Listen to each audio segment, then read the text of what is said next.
quality control pieces that they do to make sure the procedure went well and that there's no infectious complications and those kinds of things. And that takes a few weeks, close to a month. And then when you get word that the procedure went well, the transduction procedure, engineering procedure, then bring the kids back. They still need to get chemotherapy because you need to get rid of the cells in the bone marrow that are producing blood so that the corrected cells can take over. And then you follow the kids afterwards to see how they're doing. So this is from a paper in the New England Journal from November of last year, and just looking at some of the experience. And again, a small number of patients, there's only 8 kids here, and relatively short follow-up, so this is really only out to 2 years. But this is a figure looking at enzyme present in the blood, and as you can see, that blue bar there is the normal amount of enzyme, so virtually all these kids have more enzyme in their blood than would be considered normal. And this is kind of the flip side, looking at the ability to clear the glycosaminoglycans from these are urine GAG studies. But as you can see, that over a period of a couple months, the GAGs come down and are essentially normal. And this is looking at growth. So I was showing the growth curves before with transplant and how the growth generally tends to fall off over a period of years. So this is looking at months. So again, the experience is relatively recent, and we don't have a really long-term follow-up here. So I don't want to read too much into this, but I'd say it's encouraging that the growth seems to be preserved. So there's other ways of delivering enzyme besides the lentivirus-based approach. So that's what we call ex vivo, meaning you get the cells from the kid, the blood stem cells from the kid. You engineer them essentially in the laboratory. They get chemotherapy, and then they get their cells reinfused. So this is a different approach, different virus. It's called adeno-associated virus, or AAV. But in this circumstance, you deliver the virus directly into the patient. And the idea here is to help get the virus into the central nervous system and alleviate the neurocognitive problems. So they target the cisterna magna, which is a collection of spinal fluid in the back of the brain. And the idea is that that virus will then, through the spinal fluid, distribute itself into the brain and express enzyme. So this is the Regenix Bio approach. These guys are going to be talking a bit later today, so we'll provide some data. The Orchard Therapeutics guys are going to talk a little bit too. I don't know how much data they're going to show, but are going to talk a little bit about the Milan-based studies as well. And this is a new protocol that's actually is now open. So this uses a different approach. So this is a non-viral approach. This uses the Sleeping Beauty transposon system, which is a DNA-based means of delivering and expressing the enzyme. So it doesn't rely on a virus. But this was engineered to target B cells. The promoter is a B cell specific promoter. And in this circumstance, just the B cells are pulled out. Still this kind of apheresis procedure that we talked about before. And then the transposons are introduced into the cells. And that's actually done through an electroporation procedure. So essentially you have the B cells, you expose them to an electric current, and the DNA can make its way into the cells and express enzyme. This is some of the mouse studies there, and just showing that there's a dose response in terms of how many cells you deliver and how much enzyme is present. So this was initially proposed to treat the kids that were post-transplant and to help deliver more enzyme and potentially get better outcomes in the kids. The FDA wanted to start with adults, and so the protocol got rewritten essentially to target that. So it's now open essentially as of last week. So if there's attenuated patients with MPS I that are adults that are interested in some other therapeutic options besides staying on enzyme, and you wouldn't have to come off enzyme to get treated for this, but this will be an opportunity. And so if anybody's interested, let me know, because the protocol is open as of last week. So I'm going to stop there. I should mention actually that I didn't talk about all the things that are going to be available for MPS 1. So the Denali group is going to talk a little later, and the JCR group is going to talk a little later. So they're doing essentially second generation enzymes that are engineered to help get into the central nervous system better. And so I encourage people to see what their presentations look like as well. But from our standpoint, it's great to have other things that are now going to be able to at least be attested for the MPS 1 patients, because we've been doing the same thing for the last 20 years, essentially. And we know it's insufficient. I've been doing transplant for 30 years, but kids still die, and kids have tons of complications, and the risks are still high, and it doesn't cure anybody. So we need other things to do, and I don't know if any of these things are going to be curative, but having the opportunity to consider treating patients with something that might be better is very encouraging. So I'll stop there.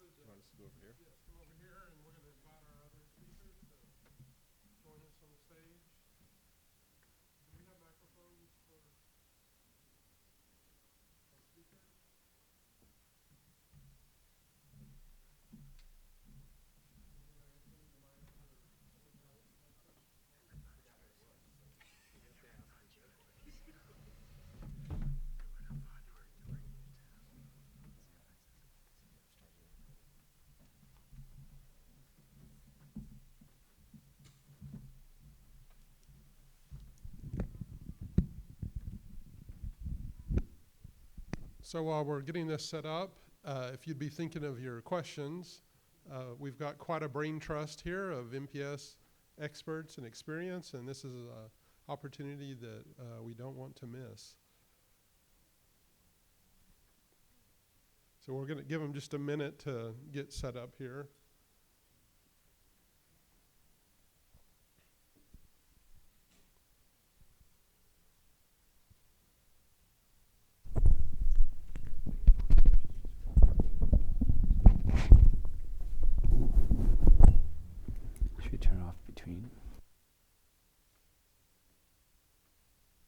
So we have about a little over 20 minutes for this before our next talk.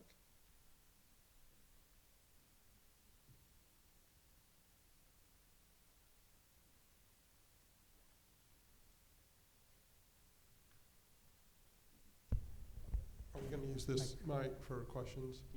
I can start with a question, Steve. Okay. First one will be for Paul, then I have a couple for Clayne. Joe may chime in. We were recently looking at an MPS 1 patient for a clinical trial, and it was the L490P genotype. And if you look at Lauren's paper, now they classify it as attenuated. Then you look back at a series from Simon Jones with 5 older patients and 3 younger patients, and the 5 older were on enzyme. They all had significant neurologic deficit. The younger transplant much shorter term. They were the younger SIBs. But and Joe, I think, was an author on the paper also. Using just 2 categories, you put people in attenuated, you sort of take them out of the transplant realm, and yet there seems to be very significant disease. Is this too crude a classification? It'll affect You're asking me this, so. You and Joe, not Clayne. We'll spare Clayne. Well, Clayne can answer if he wants.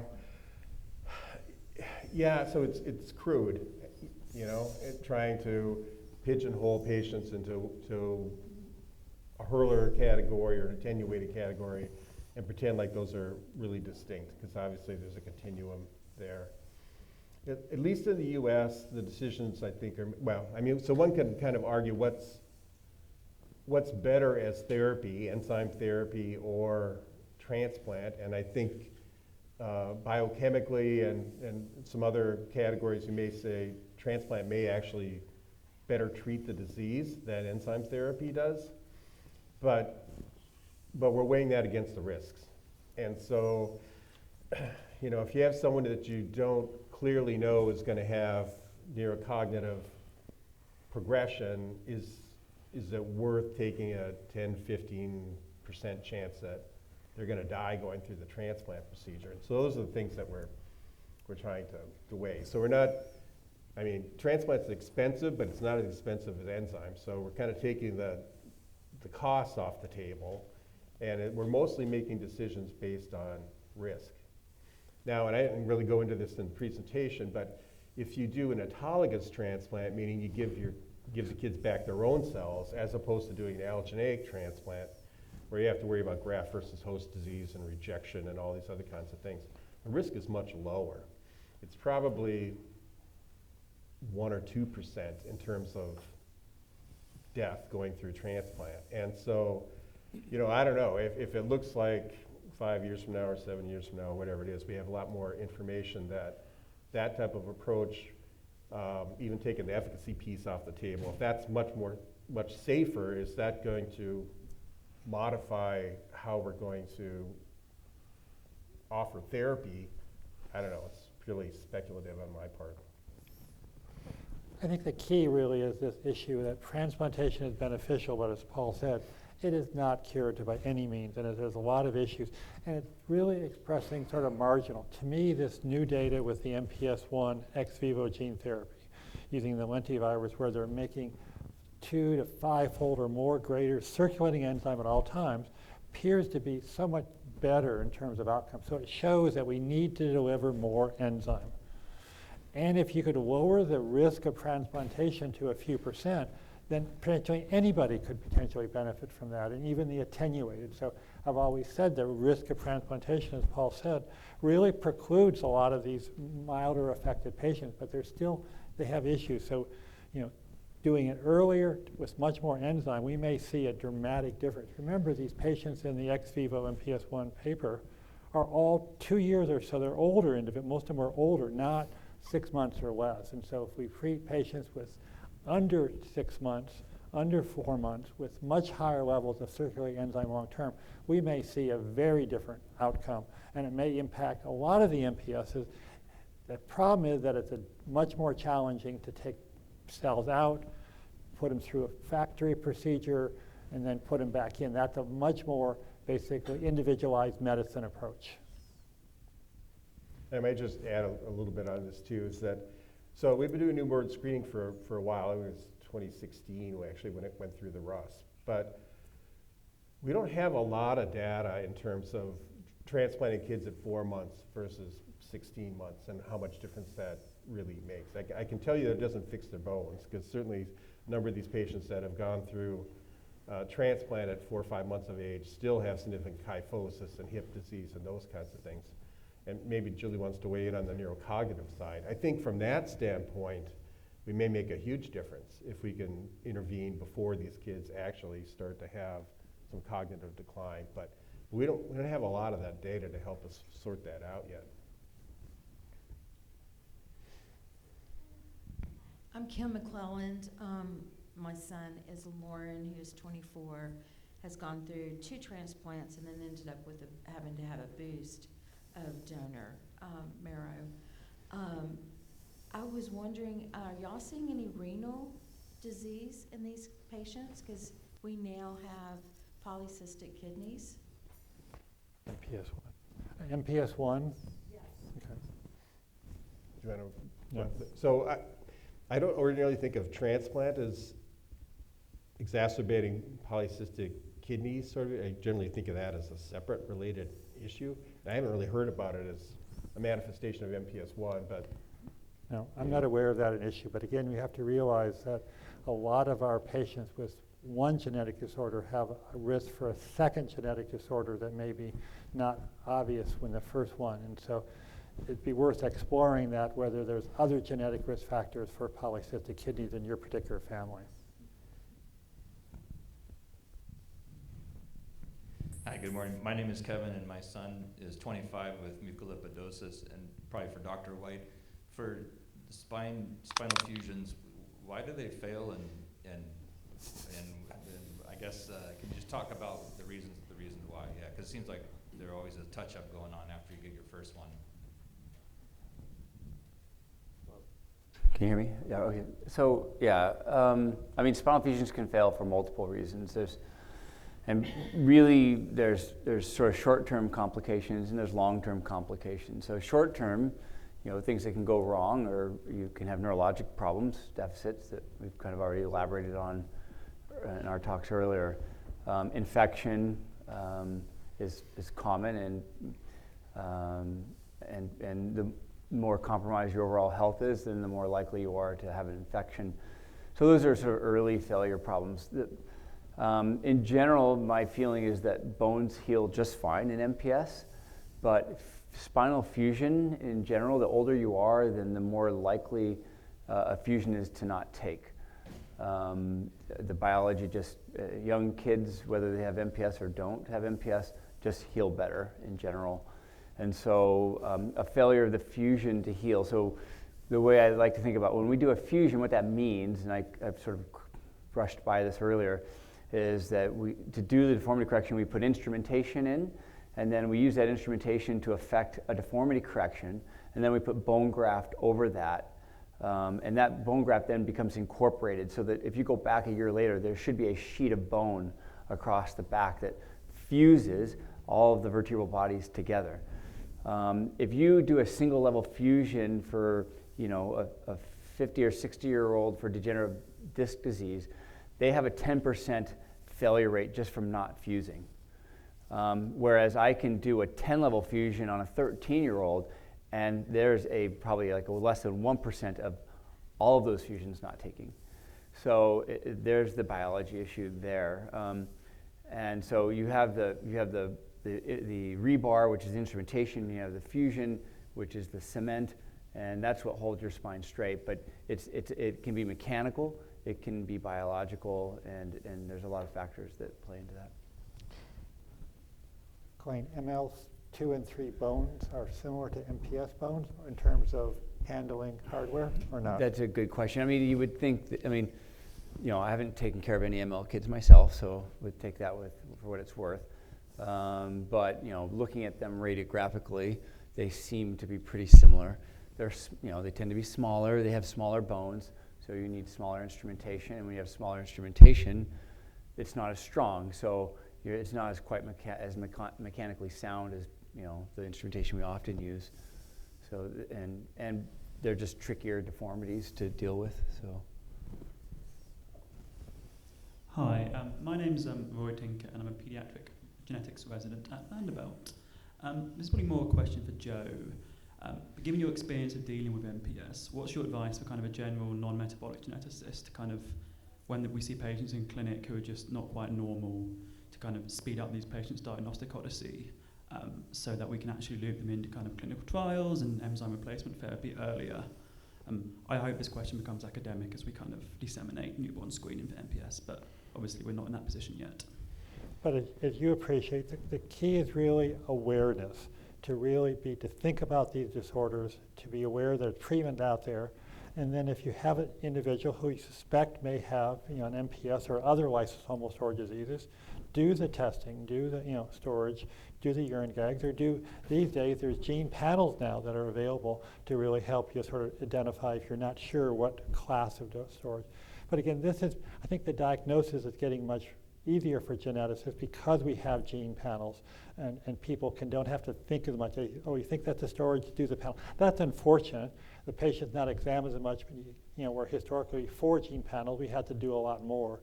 But I think, with newborn screening is going to dramatically change, because the problem is that the time a referral for an MPS patient comes to my clinic, as I said earlier, it's pretty obvious. I can walk through a big waiting area. Oh yeah, that's my patient. Have never seen them before, and so it's pretty obvious to try to. The key is that awareness, and awareness is one thing, but newborn screening is going to really be the key for these disorders. There was a nice study out of the Netherlands where they did a lot of awareness over 10 years, and it didn't change at all when MPS I patients were diagnosed. Is there a decent yield for exomes on MPS as opposed to just a panel-based approach? Sure, you're going to pick them up because it's, because these are, very, recognized. You're going to pick up a lot of other things on exomes. So sometimes doing a panel-specific sequence can be better because if you do exome, you're going to find a lot of so-called variants of unknown significance, the VUSs, which genetic counselors hate to see because it just really complicates their life. So to build on that, I want to add a question here. If with newborn screening going on, and we know kids are being diagnosed and parents are having to make a decision, do they do the transplant or do they enter a gene therapy trial? What are your thoughts on how a parent would navigate that question? For MPS I think it's relatively straightforward since we have a much better sort of genotype-phenotype correlation that we can sort of predict who's going to have Hurler syndrome. And if you make that diagnosis, then to me, then it's pretty clear that even though transplant's not perfect, it's far better than the untreated state. So that's, I think, it's, but again, as Dr. Burton yesterday alluded to, we're going to be picking up milder and milder patients with newborn screening, and it's not always clear who you should intervene in. And just to send a patient who would get diagnosed with MPS I without knowing what their phenotype may be to transplant is not correct. It's not a good decision, and you may want to wait a little bit and watch. So yes, newborn screening is going to be fantastic to improve outcome, but there's a lot of unknowns of severity, and we do a poor job yet of predicting based on genotype for MPS II yet. We're going to have challenges who we recommend for treatment. Transplantation is a whole other issue for MPS II. But if the parents do want to treat, the selection between transplantation or gene therapy, entering a gene therapy trial, that's what I wanted to get. It really depends on what trial, because again, there's only one current trial, for example, for MPS II for gene therapy. There's currently another one for MPS I, but there will be more trials in the future. It's going to be a changing landscape. I think it has to be an individualized decision. One can't I can't say we do this and this here, because it's depending on the age, the severity, the family history. There's lots of other issues. It may get kind of confusing because different institutions may take different mindsets in terms of how to, if you find that as a Hurler patient, you've got allotransplant available versus gene therapy, how are you going to decide what to offer the families or how to counsel the families? And, again, where you are might make a bit of a difference. So for instance, just from my standpoint, if we have auto gene therapy available, I'm interested in being able to explore that. I don't know if it's going to be better than transplant or not. Obviously it's very early, but we've been doing transplants since the 80s for MPS I, and we sort of know what the limitations of transplant are. And being able to get more data with a new type of therapy only makes sense to me. Anyone else want to weigh in? For that, there's more than one type of gene therapy, so that's, I think, the key issue.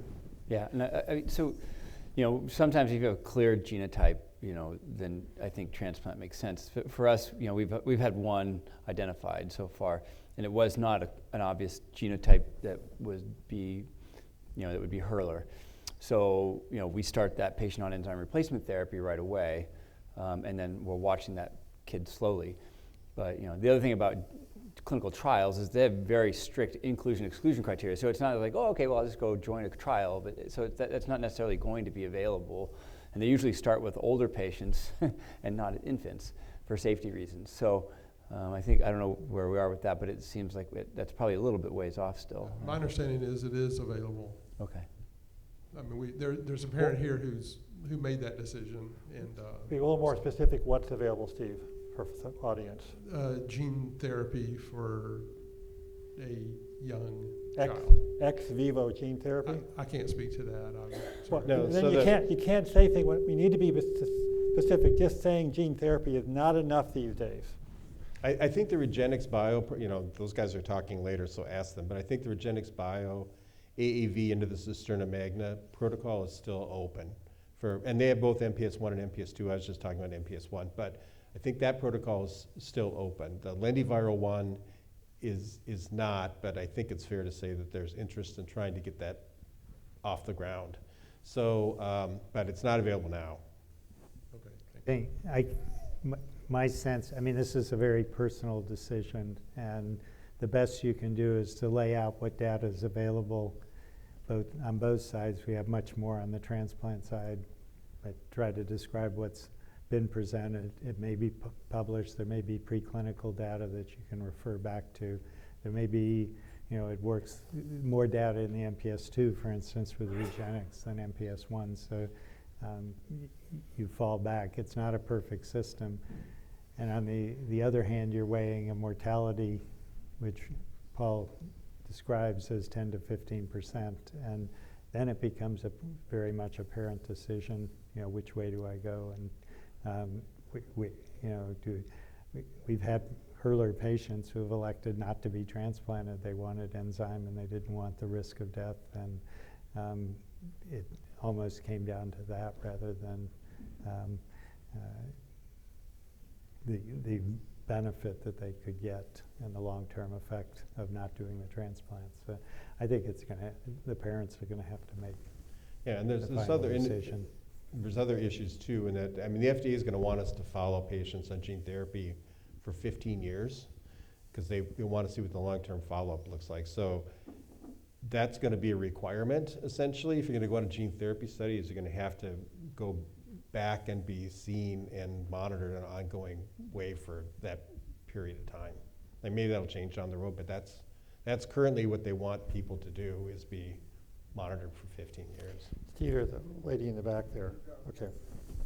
My name's Alicia Bowley. My son Jacob has MPS 1 Hurler. He was diagnosed at 3 and transplanted at Duke at 3.5. Months or years? Years, 3 years. So he's 2 years post-transplant now. He's making a normal enzyme amount. He's still greater than 98% donor cells. Has there been any evidence or data or study to show that ERT started now would show any improvement or any help, because he's never received ERT? Well, that's a complicated question. Some of the data that we were showing and discussing suggests that the more enzyme you can deliver, the better you may do. But that's not been studied. So there are some of our patients that have gone through transplant.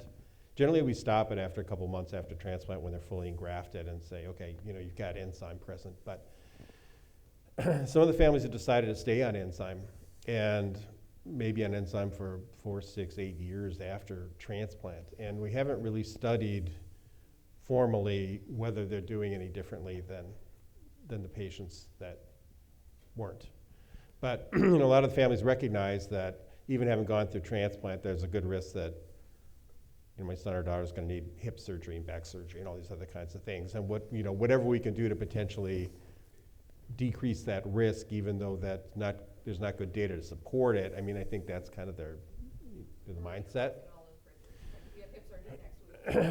Well, right. So, and I just wanted to mention really quickly too. So we look in the blood to find out how much enzyme is there because it's easy, but it doesn't tell you how much enzyme is in the heart or in the brain or the kidney, or for that matter. So how much enzyme is actually in the target organs, you can't get out of looking at, because you're just looking at donor cells when you're doing blood, right? So you'd expect it to be 100%. But maybe I shouldn't say this, but I kind of will anyway. So in the old days when Bill Crivet was doing some of these things, who was my mentor, so, they'd get liver biopsies and these other, and actually look to see how much enzyme. We don't do that stuff anymore, but that's the way you find out, right? You can do it in the mice clearly, but you can't stick needles in all the organs of the kids and find out where things are.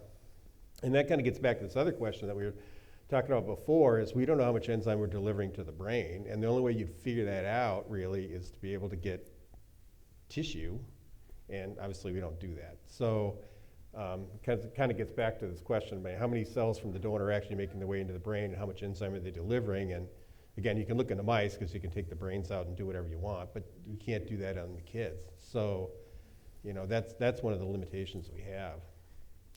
But one of the issues that enzyme does or doesn't do is the same problem with transplant. So they have similar issues in terms of, I think I showed it, things like that, you know, are not responsive to the bone disease. Neither one responds to, you know, to treat the bone disease for MPS I, for example. And so it's not clear to me whether giving additional enzyme makes any difference at all if you're fully engrafted. So if you're fully engrafted, I think it's really, you know, questionable whether enzyme it clearly hasn't been shown to be beneficial. Yeah, we've got one last question. Am I able to ask a question online? Therapy so far that we came up with. My question is cord blood longer affecting than bone marrow donor? In terms of how much enzyme is delivered or those types of things? Well, I hear a lot of people say that they've had to do more than one bone marrow transplant. So I'm just curious, is cord blood better for that? We have a 4-month-old that was diagnosed at via newborn screening. And so we're just trying to figure out what's the best thing. And until we came here, no one even mentioned gene therapy. So we're kind of like, you know, which way are we supposed to go? There are some advantages to cord blood. You can do it quicker because the cells are already frozen down and ready to go. I mean, they're in liquid nitrogen somewhere. So if you find a cord blood and you make sure the match looks like it's good, you can move forward really fast.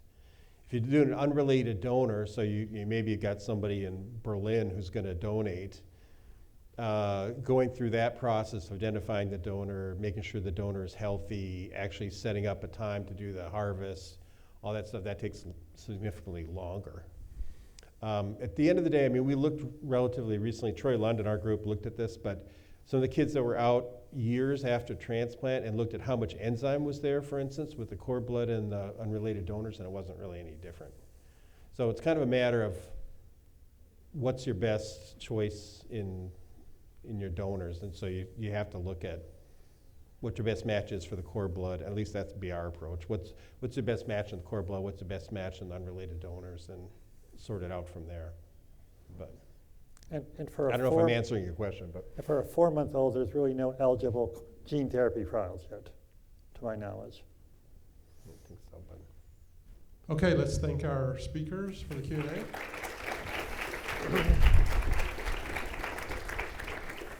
Am I able to ask a question online?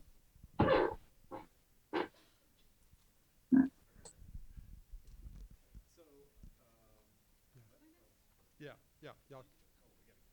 y'all got to come down. Amy, do you want to go ahead? She's already set up? Okay. Ooh.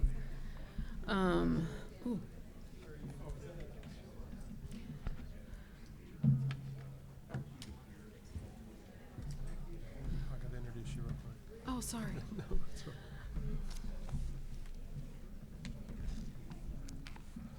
right. Okay, our last speaker for this session is on the topic of functional outcomes in MPS, neurocognitive function and beyond, and it's Dr. Julie Eisengart, and she's an associate professor of pediatrics at the University of Minnesota Medical School and director of the neurodevelopmental program in rare diseases.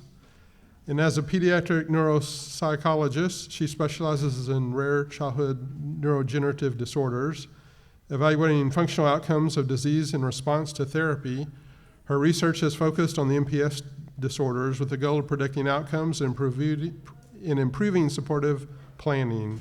She's been heavily involved in examining outcomes of early diagnosis, newborn screening, and novel therapies. She's served as a principal co-investigator and research mentor on a number of observational studies and clinical trials for MPS.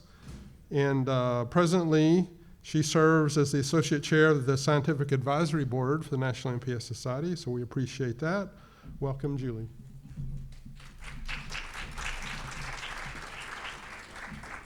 Thank you. I hope I can make this work because I have a lot of animation on this, okay. So thank you so much to the Society for inviting me and for all of you who have taught me so much. So today I'm going to be talking about what I mean by function. There's often the word neurocognitive, and there's so much more to someone's function, so I'll be talking about that, how we assess it, and then, of course, impacts of various functional concerns on the affected person and the family. So I want to move broader than just neurocognitive function. So neurocognitive is, sometimes people think of emerging developmental ability or intellectual ability. There are a lot of really important other functions: communication, attention, movement, behavior. So I'll touch upon those. We talk so much about how complex MPS is, all the MPS types. And so when we think about function, it's so much more than how someone does in an exam room, how they perform on a cognitive test. There are a lot of things that affect how someone's functioning, and we really keep this in mind a lot. Things like sleep, things like the emotional experience. How did my surgery go? How did that feel to me? Or what's my next surgery going to be? What's my next complication going to be? Those sorts of stresses can affect how someone's doing day to day. All of us who face stress, that can be distracting. It can tax how we're doing things. This also happens across MPS types. Skeletal effects, certainly this has been described a lot, but those can affect things like learning how to write and learning how to, engage with the environment. Sensory needs, how you learn language, how you communicate, how you see things, can really affect how you function. So how do we assess function? It began most meticulously when examining outcomes of treatments for some of the MPS types. One of the earliest types to be involved in examining outcomes was Hurler Syndrome, to see if bone marrow transplant was having a sustained effect on the neurodegenerative course of Hurler Syndrome. So here, Dr. Orchard had already put this up, but to show it in the way that we look at these graphs, we compare age to the cognitive score. In this case, it's something called the Mental Development Index. This is quite a long time ago. I want to draw your attention to this line of dots at the bottom. That's the floor of the test. That's something that we have learned to get around, and I'll be talking about that shortly. But this is how assessments sort of began in terms of the systematic tracking of cognitive function over time. One of the, it's really important for things like identifying the course, the functional course of the condition, and certainly for identifying response to interventions. Clinical trials, by all means, standard of care, by all means, but also supportive therapies. So here's a picture that some of you might be familiar with, but there was an international consensus on what are the best ways to measure function in MPS. Here's just one of them that was agreed upon first in 2016 and then updated in 2020. And this is for people who are infant or toddler age or functioning within the realm of the infant and toddler level. And it's a test that involves various toys and manipulatives and seeing what the person can do in the environment. And so here's a little precious friend who's enjoying the test quite a bit. There are various sort of block stacking techniques that we sort of quantify and see how she's progressing along. But when we think about these tests, and this is something we emphasize a lot, these tests were not designed for people with MPS, right? They were designed for most often typically developing individuals who do not have medical complexity in their experience. So what we work really hard to do and champion quite a bit is that we have to select tests that meet the needs and function of the person, and we have to give the tests in ways that meet the needs and function of the person. So when we look at this example, I think this is grabbed from the publisher's website. So here's this child sitting facing the examiner in an unaccommodated seat with an unaccommodated pencil, and this is not always the type of fit that we expect for someone with MPS. And so we have to adjust the way that we administer these tests. Now, let me go back here. Sorry. So when we're training people on how to do this, and when we're giving these tests ourselves, we really think very carefully about the effects of MPS on engagement in the test. And we interpret performance based on how someone might be feeling, how the test might be received by them.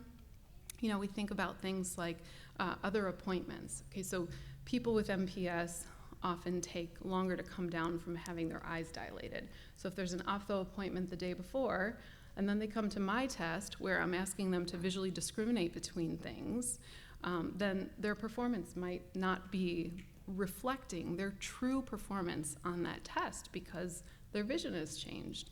We think about these things for sedation. When people come for their multidisciplinary, their week of visits, we make sure that sedation has happened either 2 days before they come to be tested with us or after they're tested by us, because sedation can also affect these things. We're really careful about interpreting the appearance of non-compliance on our tests, because most often what it can mean is that the test in some way, shape, or form is not in that moment meeting the function and needs of the child or the person who's taking the test. There was a computer test I was doing, and there was a person with attenuated MPS 1, an adult, who had really gotten some poor performance on the test and said to me, if you make me reach up to touch that computer board again, to push the button, I'm never coming back to take this test, because it was all about the shoulder discomfort in pushing the button. It had nothing to do with the performance on the test. But these are the kinds of really important collaborative conversations we're having to understand how best to meet the needs of an individual who's taking these tests.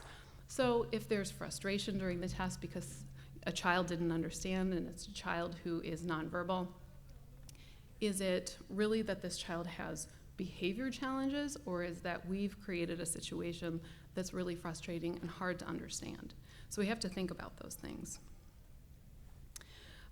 The consensus conference that I had mentioned earlier with the updated recommendations involves not just test lists, but also recommendations for people to read on what are the things we need to do to be testing function and testing capabilities.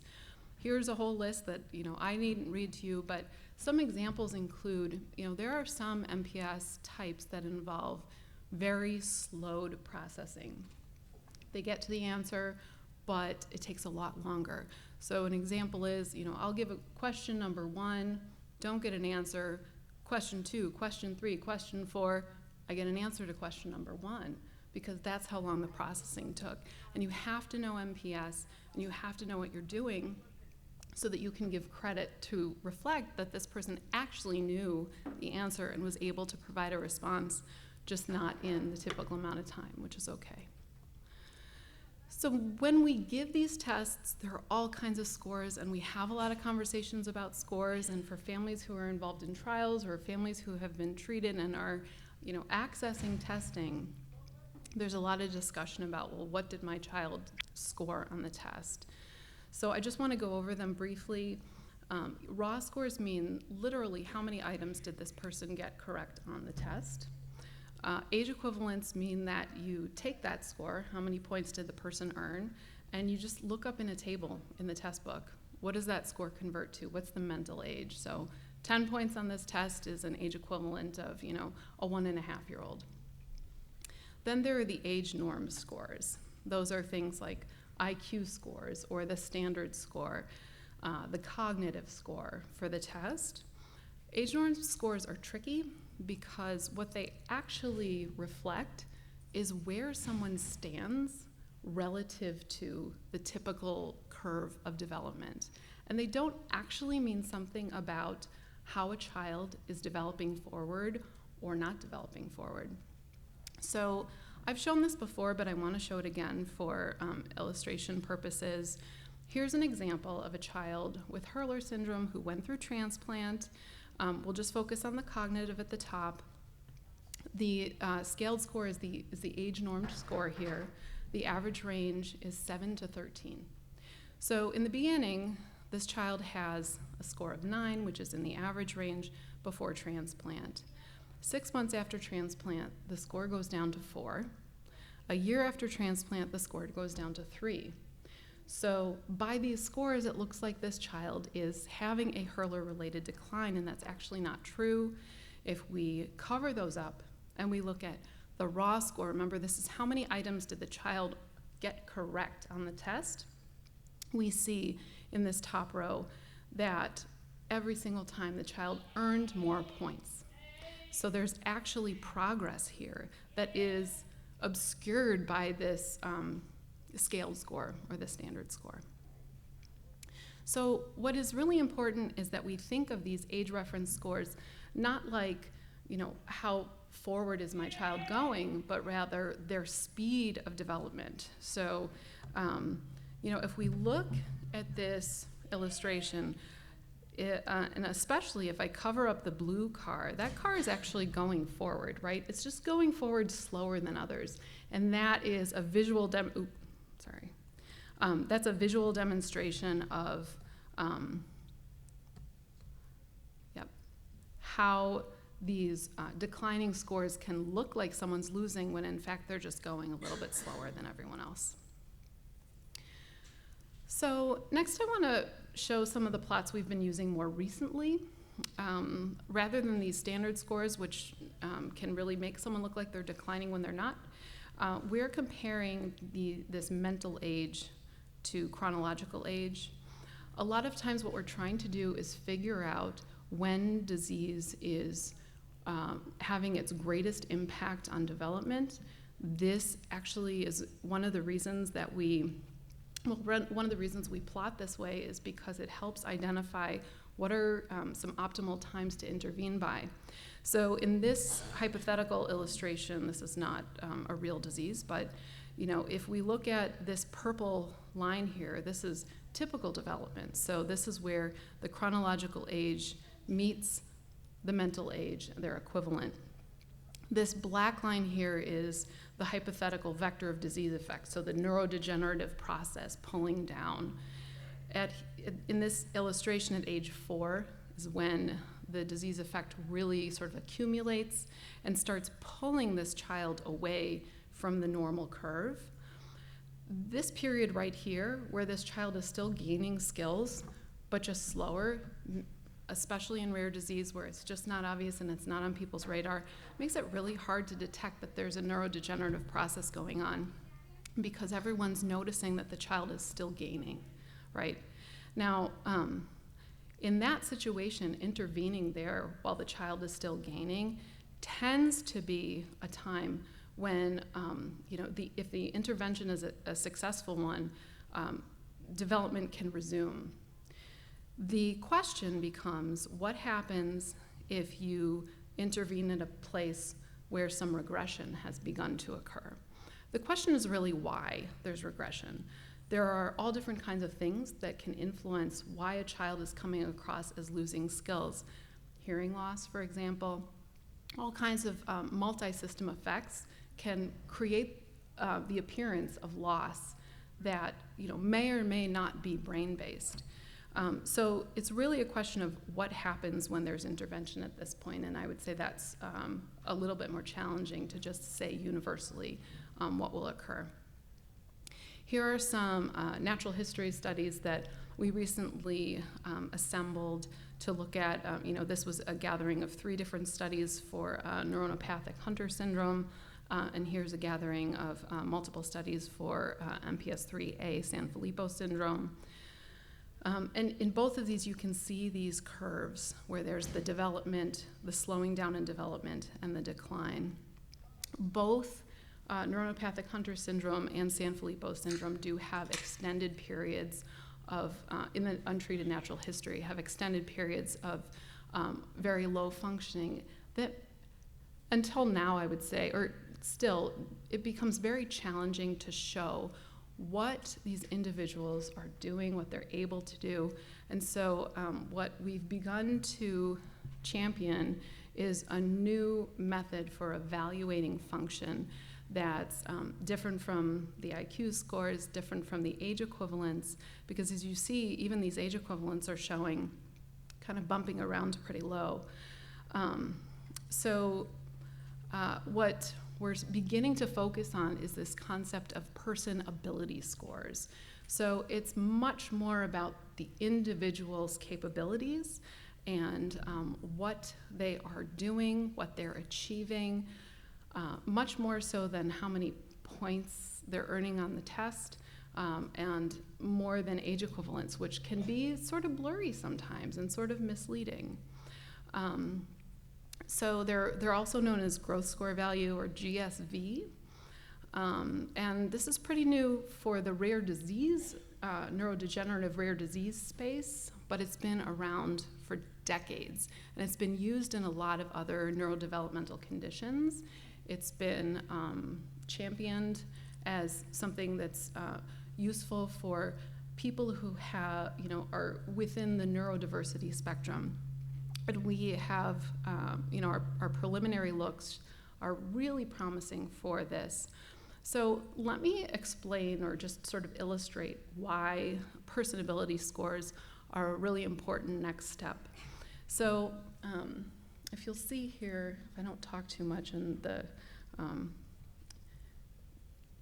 let's see here. So it's sort of low at the bottom and some of the transcriptions covering it, but let me just explain some of them. So if we look at these two different requirements within the Bailey, for example, and the question is really, what do you think is the bigger step forward when a child does one piece to the next piece? So a child goes from showing evidence that they recognize their caregiver, an alert, like a face of recognition, to displaying some sort of reaction when the caregiver goes out of sight, right? Kind of looking, maybe showing a little tension, right? So what ability leap does that take? Versus a child who picks up a block, or the block is on a washcloth and realizes that they have to pull the washcloth to them to pick up the block. It's really hard to say, like, what's the difference between those two scenarios? How much more skill does it take for the person to recognize a caregiver and show some distress at the caregiver leaving versus someone to pick up a block or yank a washcloth?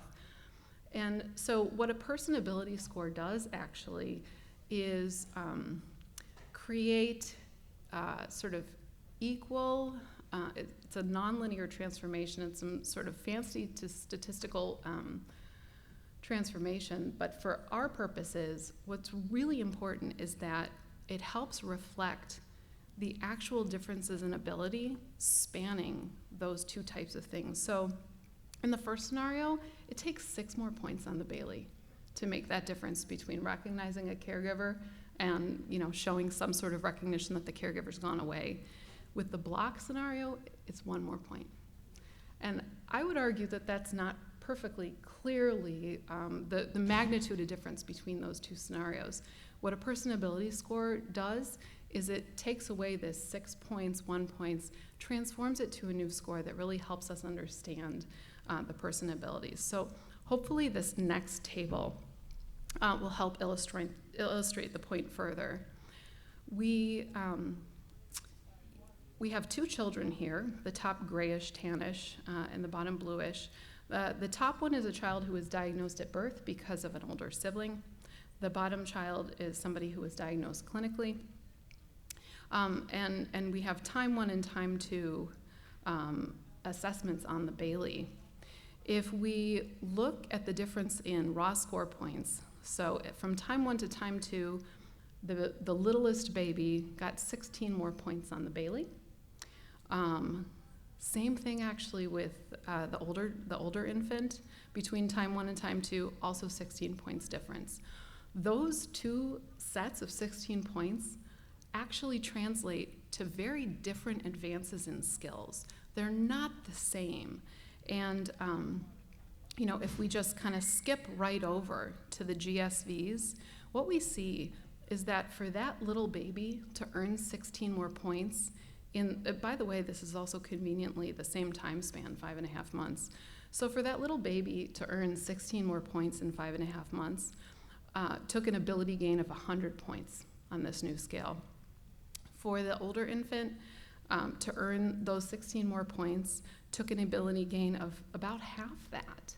So this actually helps us. There are a lot of times when, meeting with families and we say things like, your child earned 3 more points than last time, and this actually adds a lot more meaning to that than just saying there are 3 more points, because sometimes those 3 more points mean a lot more than 3 more points. There was a family who I met with recently whose child had been in speech language therapy for quite some time, for the past year, and got 3 more points in the cognitive, 3 more points on language, and on the language, the ability gain was a 78 with that 3-point gain, which gave some really important feedback about the effectiveness of the speech language therapy intervention. Whereas the cognitive 3-point gain had an ability gain of, I think, like 25 points. So it's some really important feedback for us that we're focusing on more and more. This should also give an example, or an illustration rather, of these person ability scores. Here is an image from my colleague Heather Adams from the Batten Disease Center at Rochester. And this is a subset from a study she's doing of children with CLN3 Batten disease. So if we look here, this is the Vineland. Some of you might be familiar with it. It's an observer-reported outcome. That means that parents fill out the frequency that they're observing their child or young adult engaging in independent behaviors. So if we first look at the scores from this using the V-scale score, this is the standard score I had been referring to that I find to be suboptimal. If we look here, we see that there are quite a few points. I'm pausing what I'm saying so that you can see this. There are quite a few points at the bottom on the dotted line, right? This child goes down and essentially hangs down at the bottom. Now, if we actually convert all of the scores on this graph to person ability scores, these are the same individuals. We see a lot more movement, okay? So, for example, these 4 points connected with a dotted line, it's this person's scores. And we see, especially with this individual who has a decline and just sort of hangs out low at the bottom, what we see here is that when we're looking at the ability scores, we see some different changes, and we actually see what's not represented down at the bottom, that this person had some sort of a little bit of an ability bump that's just sort of flatlined at the bottom with the other scoring system. Same deal here. This is a flat line. If we convert it to a person ability score, we see that there was actually some degree of change that was required to earn that second point. So speaking of the Vineland and speaking of observer-reported outcomes, one of the things that, of course, is very important is gathering information about someone's functioning beyond the exam room and asking people, asking people in their lives, their family members, other people who care for them, teachers even, reviewing records written by other people to really understand someone's function and to understand it beyond this cognitive or IQ score. So adaptive function that I just showed you was one of the examples. Another piece that has been really, really important for understanding, or really importantly understood by input from caregivers, families, certainly reading records, certainly observation, is the neurobehavioral symptoms. And so I'll talk briefly about these.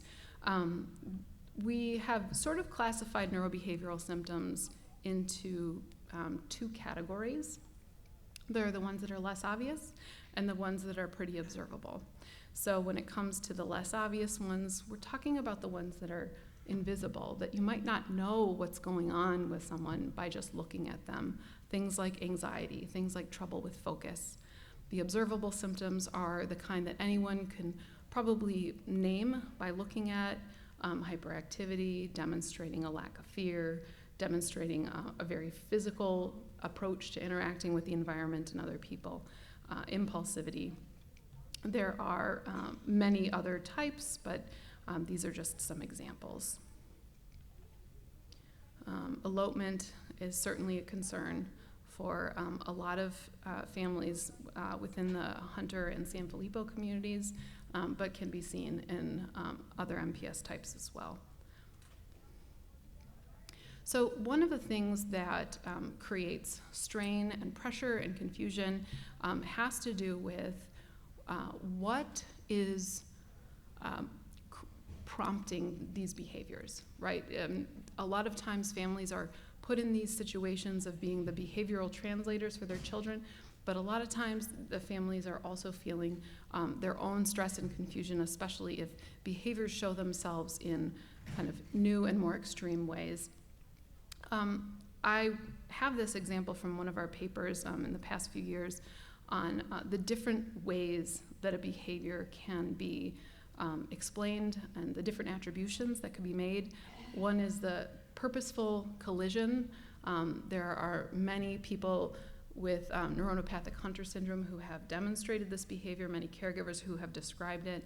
This behavior can be an attempt at communication. It can be an attempt at social interaction. It might be an expression of hyperactivity or elevated energy level. There's often the description of people with Hunter syndrome being aggressive, and there may indeed be moments of aggression, but sometimes the behaviors are misunderstood as aggressive when in fact they have a different meaning or different communication piece. So we've had the privilege now of really talking with families and hearing more about the lived experience of the neurobehavioral symptoms associated with some of the MPS types. And those conversations in combination with data gathering have given us some really important information to understand more about the behaviors and more about the interaction of factors. So, you remember the image that I had earlier where there's, the circle, and there are all these different things that are playing into functioning and playing into things that we are seeing in affected individuals. And this, I think, is a really important illustration of it. So this is a very recent and a deep dive study into the natural history of San Filippo syndrome, looking beyond just the cognitive score and examining the cognitive score in cooperation with some of the other scores that have been obtained. So in this example, you'll see this line at the top represents the parent ratings of gross motor functioning, how often the child is demonstrating independent walking, independent running, various types of large body movements. And then these are the direct testing scores from the Bailey. So what we see here along this y-axis is the developmental age, and along here is the chronological age. So we see on the Bailey that the cognitive scores are lower than the gross motor scores. So the interpretation is that cognitive decline comes before the gross motor large body challenges that emerge.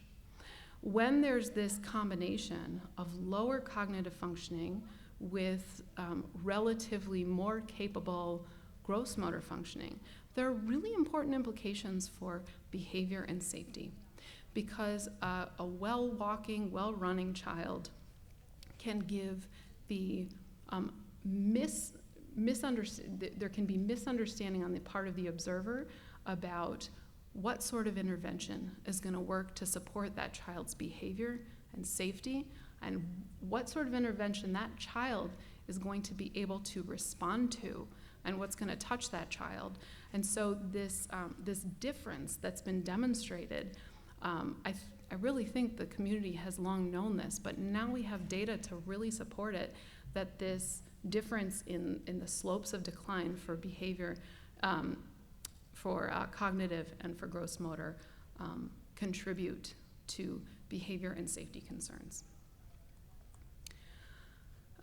Another example of deeper investigations of late that really bring out the important interaction of the cognitive challenges, communication challenges, and behavior challenges has to do with this study that Nathan Grant and Young Bason led, with the really generous and courageous support of a family in the community. For many of you who may know Nathan, he's within the Hunter community. He's the twin of somebody with neuronopathic Hurler syndrome, and he's been a pleasure to work with. He's not at the conference because he just started medical school, so we're very proud of him. But so this is a paper that we worked on just this year as we sort of raced toward the newborn screening efforts. I'm going to enlarge this timeline. It's rather complicated, and we won't take time to go through the whole thing, but one of the pieces that I really want to draw out here is that the green arrows represent the sibling who was identified when he was older, he was diagnosed and therefore treated when he was older. That's what the O is for. And then the younger sibling who was diagnosed because of the older brother's diagnosis. So he was treated when he was younger. What we see here are that the brother who was treated when he was older, he had challenges with speaking. He became minimally verbal at 6 years old. He had impaired neurocognitive function. The brother who was treated when he was younger had, his speaking was preserved for longer. He had mobility preserved for longer, and is still showing, the ability to hike, whereas the brother who was treated when he was older is, using an adaptive stroller at certain times for longer distances. Now, what is in the paper and what was communicated by the family is that this difference between the cognitive and the communication capabilities gives the brother who was treated younger more access to childhood diversions like watching TV shows, playing with puzzles, has him engrossed in a lot of activities and diversions that all children absolutely deserve to have access to. The older brother, on the other hand, is not as able to engage in these things, and they're not as meaningful to him. When we think about children being engaged in activities, that engagement can also help support behavioral control, right? Being engrossed, and the engagement also promotes learning and discovery, even when someone is facing a neurodegenerative process. So this is, to me, an illustration of the complexity of all of these different functions interacting to create various functional challenges that can't be whittled down to just a single cognitive score to represent the lived experience of the diversity of MPS types and outcomes. So for the last piece, I want to talk about a little bit more about the impacts. The last discussion transitioned nicely into this. So in terms of the observable symptoms, the impacts that we've heard about is, certainly bias, especially as children grow older and grow physically larger. There is a lot more bias from the unknowing world about, when there are behaviors and when there is dysregulation. For the child, that can create social isolation, reduced access to educational and community opportunities. When there are sleep issues, the fatigue affects the days and further affects functioning.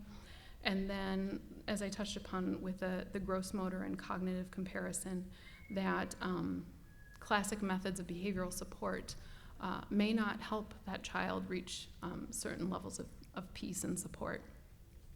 In terms of the family, there's really trauma that I know has been discussed and really brought out and named, certainly by Melissa Hogan and colleagues, and a lot of you in discussions where you've been willing to share.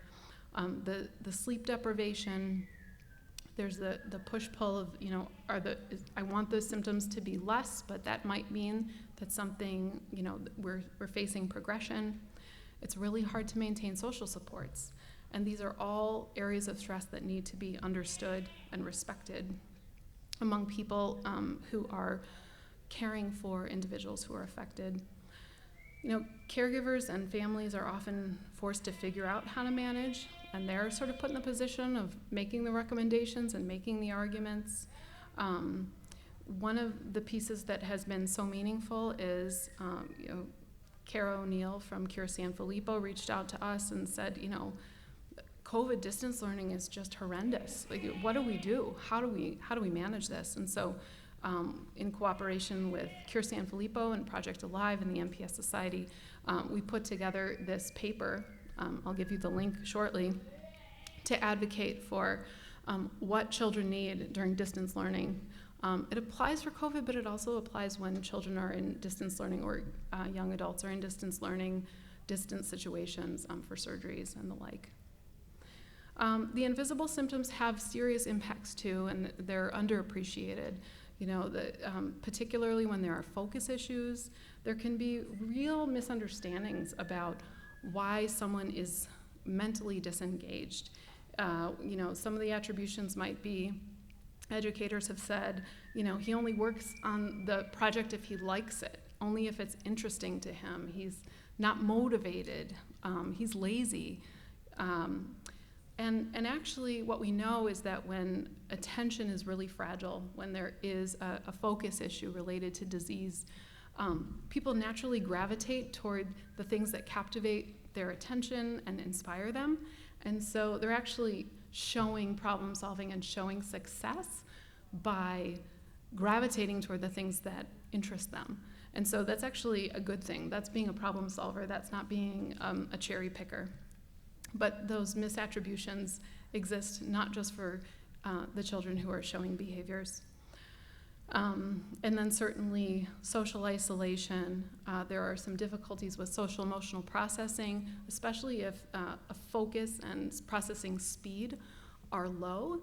That can make the rapid fire interaction with peers a lot harder to follow along and can just lead to some withdrawal. The impact on the family is also still traumatic for people who are caring for an individual with MPS. It is still very challenging to advocate for support, especially when there are things like focus and when there are cognitive abilities that are measuring in the typical range. That can make it particularly hard to advocate and to figure out what works.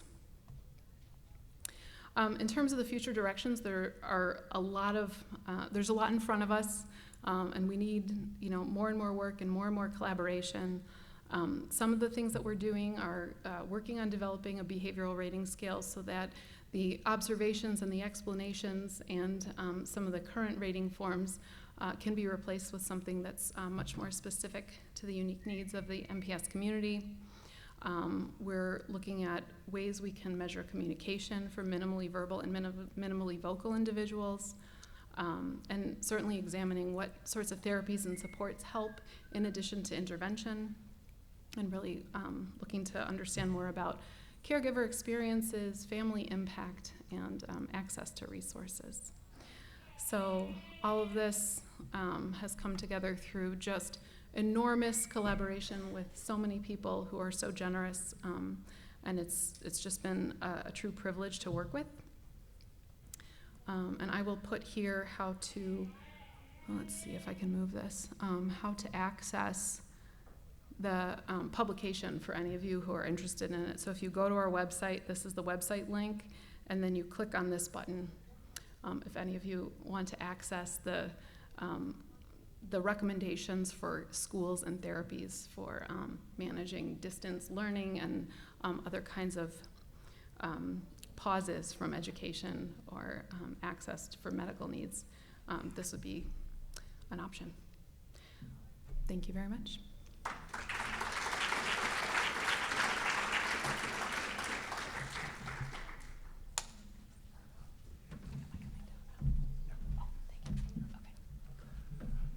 Thank you, Julie, for that very informative talk.